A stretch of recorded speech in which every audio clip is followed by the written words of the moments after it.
2023, a lot of people are wondering what features are going to come to the Model Y and the Model 3. Well, we have a handful of brand new updates I have not talked about in any previous video and some new technology coming to all Teslas in this video. So I gotta say it, there's a lot of Tesla channels out there. I'm trying to do this full time one day, so please consider subscribing. I'm trying to grow the channel. So let's get into the technology that has changed. So you're gonna now get Apple Music. And if you're a fan, or maybe you prefer another streaming service, Apple Music will stream over 100 million songs and 30,000 playlist ad-free music. If you have an Apple ID, you can simply access Apple Music through tapping the Apple Music icon on the application launcher, and then you're scanning the QR code and logging into your Apple ID. Another update that I have never talked about on previous videos, it was just announced. If you're a gamer or if you love playing video games, maybe you have kids and you're looking for something to entertain them, well, Steam is apparently coming to Teslas, and this is one of the largest platforms for gaming and streaming services. Now, I myself am not much of a gamer, but I've heard of this platform. I talked to my brother about it, who is more into that kind of entertainment, and apparently this is a big thing. So another brand new update that I have not talked about. Again, we're looking at 2023 in just a few weeks, but these updates happened just recently. They're already in Teslas under the holiday update. But of course, they're gonna be in all Teslas moving forward, and stick around because there is, I promise you, brand new updates for cars in 2023. There's a brand new Model 3. We're gonna give you details here in a second. So one of the biggest factors that I bought a Tesla is the security, the Sentry mode. Well, the downside of Sentry mode is, especially where I live in Pittsburgh, Pennsylvania, I live near the city, and a lot of the traffic would set off my Sentry mode, even pedestrians, because from time to time I park on the sidewalk. So that Sentry mode, I should say, excuse me, is awfully sensitive. Well, now you can turn off that sensitivity, and it'll only record situations where essentially your car is being broken into, where it feels a physical force trying to access the car. So it'll basically take away a lot of those false positives alerts through your Sentry mode. But there's more. So this is another update we have not talked about before because it just came out as a part of that holiday update. Now, if you have dog mode activated, you have a pet inside of your car, it will hold the temperature for your pet, and now you can actually live view the interior camera of your Tesla. If you're in the store or you're shopping or whatever it happens to be, and you're temporarily going to put your Tesla on dog mode, you can see them inside of the car from your mobile phone through this live camera. The cool thing about this is you don't even have to be in dog mode. This works for Sentry mode as well. So if you want to check on your vehicle, whether you have a pet or you're simply using Sentry mode, you can now live view that interior camera. So I'm going to skip ahead. Something really interesting. There's more updates on that holiday update, but I want to talk about 2023 specifically.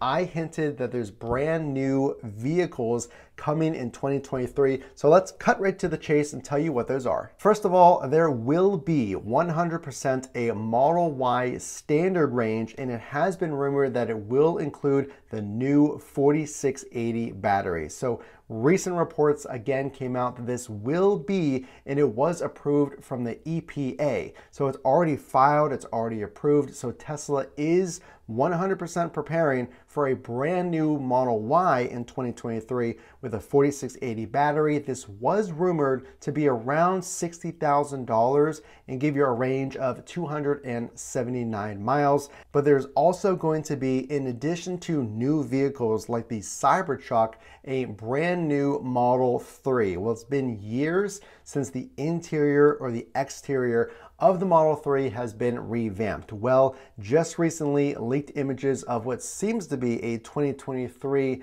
new Model 3 have been leaked. The brand new news that just came out recently this week, just days ago, I have not talked about this on any other video, is apparently this new Model 3 called Project Highland, that is the rumored code name for this project within Tesla.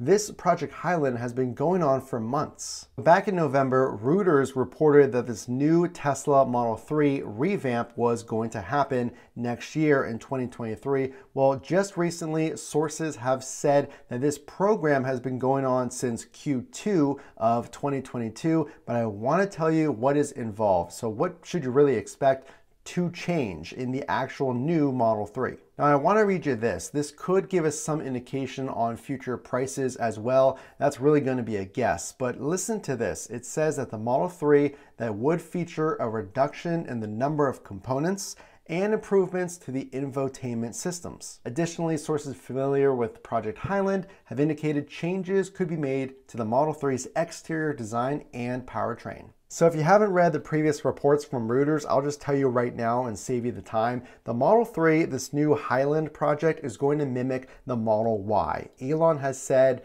that the new Model 3 will have a single casting. Essentially, there are less parts. The best part is no part. Apparently, that's according to Elon, that is what he said. So something to expect is a stronger frame, a single frame for the Model 3. Also, new technology, changes again to that powertrain. I think a lot of the changes will be subtle on the outside and pretty big on the inside. Just so you have the facts and you know where I'm getting this from, I just want to read you this one passage about the new Model 3. So Tesla's plans is a demolition of existing equipment and utilities in preparation of a new hang line, demolition of existing slab-on-grade pit extraction, and construction of new concrete pit at the floor of assembly building. Well, what the heck does that mean? I know I kind of butchered that quote, but I only read that because I want you to know that Tesla has been doing things like this, has been removing parts of the assembly line. They filed that project and a few others months ago, basically in preparation, it seems, now for this brand new Model 3. So get excited for a new Model Y, again, the standard range with new battery technology and a brand new Model 3. So I own a Model 3, my brother owns a Model Y. If I can, let me give you my 2 cents on which one gives you the most bang for your buck. And make sure to subscribe, guys. I'm really trying to grow the channel. I'd really appreciate it. There's a lot of channels out there. So here's what you want to do. Model 3, if you have a smaller family, if you don't see yourself lugging around a lot of large objects, large suitcases, big boxes, those are not going to fit in the trunk because of the height space in my Model 3. So I want to share that with you. That's probably the biggest downside as far as cargo room. Now, on a day-to-day basis, things like golf clubs, I mean, that'll fit. Smaller items, of course, groceries, you have the front and the trunk to fit those items. But let's talk about the Model Y. The Model Y, obviously, if you want a larger vehicle, it has quite a bit more headroom and it has a hatchback. So it can fit those taller items, maybe those larger boxes. But I have heard, and my brother who owns the Model Y, he drove my Model 3 and he feels, I've read this on other channels as well, that the Model 3 is a bit smoother ride. So my recommendation, after all of this is said and done, you just heard about some brand new updates with new vehicles coming. Which one should you get? Well, if you're okay with this space that the Model 3 has, maybe it's just yourself or a few others in your family and you want a smooth ride for a good price, I would 100% go with the Model 3. If you see yourself taking road trips, if you need more range than maybe the rear wheel drive, you want all-wheel drive built into the vehicle, you load taller items especially, then of course I would go with a Model Y. So what I want you to know is you definitely have choices, especially with brand new vehicles and that holiday update that just happened that your new Tesla will have as well. Again, of course, make sure to drop a like so I know that you're out there watching. Again, this is Matt from Front to Trunk. We will see you in the next video.